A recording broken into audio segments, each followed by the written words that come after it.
വിമർശനങ്ങൾക്കുള്ള മറുപടിയായി അശ്ലീലാംഗ്യം കാണിച്ച് കേന്ദ്രമന്ത്രി സുരേഷ് ഗോപി. ആലപ്പുഴയിൽ ബിജെപി ഓഫീസ് ഉദ്ഘാടനം ചെയ്ത് സംസാരിക്കുകയായിരുന്ന സുരേഷ് ഗോപിയാണ് അശ്ലീലാംഗ്യം കാണിച്ചത്. ഇഷ്ടപ്പെടുന്ന ഒരുപിടി നേതാക്കളുണ്ട് അവിടെ. അവരെ പിന്തുണയ്ക്കാനും അവരുടെ പാതയിൽ ധീരഭേരി മുഴക്കി അവർ മുന്നോട്ട് പോകുമ്പോൾ അതിന് പിൻബലമേകാൻ വന്ന ആൾ മാത്രമാണ്. ഹൃദയത്തിൽ നിന്നാണ് അതങ്ങനെ തന്നെ. അതിന് ചില കളിയാക്കലും ആക്കലും അങ്ങനെയുള്ള പല കലും വരും. അതൊക്കെ നമ്മൾ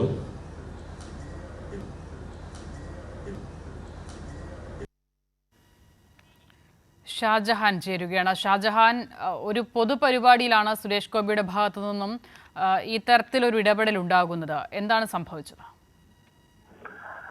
അഷിത, നമുക്കറിയാം ലോക്സഭയിൽ കനിമൊഴി നടത്തിയത്, അതായത് കേരളത്തിന് വേണ്ടി അവർ ചില ആവശ്യങ്ങൾ ഉന്നയിച്ചു. പ്രധാനമായിട്ടും നമുക്കറിയാം വയനാട് വിഷയവുമായി ബന്ധപ്പെട്ട് കേന്ദ്രം നൽകാതിരിക്കുന്ന സഹായങ്ങൾ അവർ ആവശ്യപ്പെട്ടപ്പോൾ കേരളത്തിൽ നിന്നുള്ള കേന്ദ്രമന്ത്രിയായിട്ടുള്ള സുരേഷ് ഗോപി ആംഗ്യ ഭാഷയിൽ കളിയാക്കുകയായിരുന്നു ചെയ്തത്. അതിനെതിരെ സോഷ്യൽ മീഡിയയിലടക്കം കേരളത്തിലെ ജനങ്ങൾ ഒന്നാകെ അതിനെ എതിർത്തുകൊണ്ടും വിമർശിച്ചുകൊണ്ടും രംഗത്ത് വന്നിരുന്നു.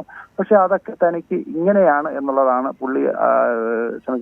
സുരേഷ് ഗോപി അല്പം മുൻപ് ആലപ്പുഴയിൽ ബിജെപി ഓഫീസ് ഉദ്ഘാടന വേളയിൽ അദ്ദേഹം പ്രതികരിച്ചത്. ഇതിനെ കൈയടിച്ചുകൊണ്ടാണ് അവിടെ ഉണ്ടായിരുന്ന ബിജെപി പ്രവർത്തകർ പ്രോത്സാഹിപ്പിച്ചത്. കാര്യം, കേന്ദ്രത്തിലുള്ള തന്റെ നേതാക്കളുടെ പേര് പറയുന്നില്ല, ഒരുപിടി നേതാക്കൾ, അവർക്ക് ശക്തി പകരുന്നതിന് വേണ്ടിയാണ് താൻ അവിടെ എത്തിയിരിക്കുന്നത്. അപ്പോൾ അവിടെ നടക്കുന്ന കാര്യങ്ങളിൽ താൻ ഇടപെടും. അതിനെ ആരൊക്കെ കളിയാക്കിയാലും എന്തൊക്കെ ചെയ്താലും അത് തനിക്ക് വെറും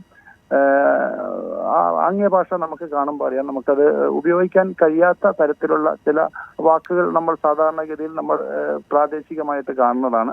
പക്ഷെ അത്തരം വാക്കുകൾ മാറ്റിവെച്ചുകൊണ്ട് അതൊരു ആംഗ്യഭാഷയിലൂടെ പ്രകോപനപരമായിട്ടുള്ള ഒരു അശ്ലീല പദം കാണിക്കുന്നതിന് സമാനമായിട്ടാണ് കേന്ദ്രമന്ത്രി കൂടിയായിട്ടുള്ള സുരേഷ് ഗോപി അതിന് തുനിഞ്ഞത് എന്നുള്ളതാണ് ഇതിൽ നിന്ന് വ്യക്തമാകുന്നത്.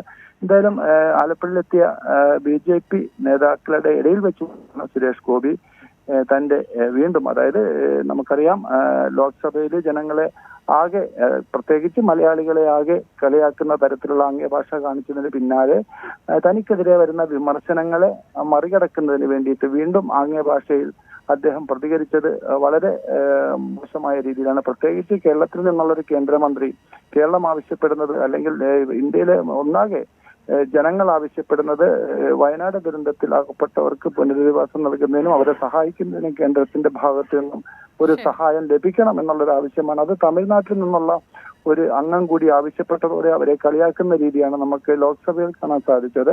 ഇത്തരം വാർത്തകൾ പുറത്തു വന്നതിന് പിന്നാലെ സുരേഷ് ഗോപിക്കെതിരെ വളരെയധികം കമന്റുകളും അതോടൊപ്പം തന്നെ അദ്ദേഹത്തിനെതിരെ എതിർപ്പുകളും വിമർശനങ്ങളും ഒക്കെ ഉയർന്നു വന്നു. അതിനെയൊക്കെ താൻ കാണുന്നത് ഏത് രീതിയിലാണ് എന്നുള്ളതാണ് അദ്ദേഹം ഈ പൊതുവേദിയിൽ വെച്ച് വ്യക്തമാക്കിയത്. ശരി, ഷാജഹാനാണ് വിവരങ്ങൾ നൽകിയത്. വിമർശനങ്ങൾക്കുള്ള മറുപടി ഈ നിലയിലാണ് എന്നുള്ളതാണ് സുരേഷ് ഗോപി പൊതുവേദിയിൽ പ്രതികരിക്കുന്നത്. ഒരിക്കൽ കൂടി ആ ദൃശ്യങ്ങളിലേക്ക് പോകുകയാണ്. പാർലമെന്റിൽ കനിമൊഴി MP സംസാരിക്കവേ സുരേഷ് ഗോപി ചില ആംഗ്യങ്ങൾ കാണിച്ചത് വലിയ വിമർശനങ്ങൾക്ക് വഴിവെച്ചിരുന്നു. അതിന് പിന്നാലെയാണ് ഒരു പൊതുവേദിയിൽ അതിന് മറുപടി സുരേഷ് ഗോപി നൽകുന്നത്. ഒരിക്കൽ കൂടി ആ പ്രതികരണത്തിലേക്ക്. ഞാൻ ഇഷ്ടപ്പെടുന്ന ഒരുപിടി നേതാക്കളുണ്ട് അവിടെ. അവരെ പിന്തുണയ്ക്കാനും അവരുടെ പാതയിൽ ധീരഭേരി മുഴക്കി അവർ മുന്നോട്ട് പോകുമ്പോൾ അതിന് പിൻബലമേകാൻ വന്ന ആൾ മാത്രമാണ്. ഹൃദയത്തിൽ നിന്നാണ് അതങ്ങനെ തന്നെ. അതിന് ചില കളിയാക്കലും ആക്കലും അങ്ങനെയുള്ള പല കലും വരും. അതൊക്കെ നമ്മൾ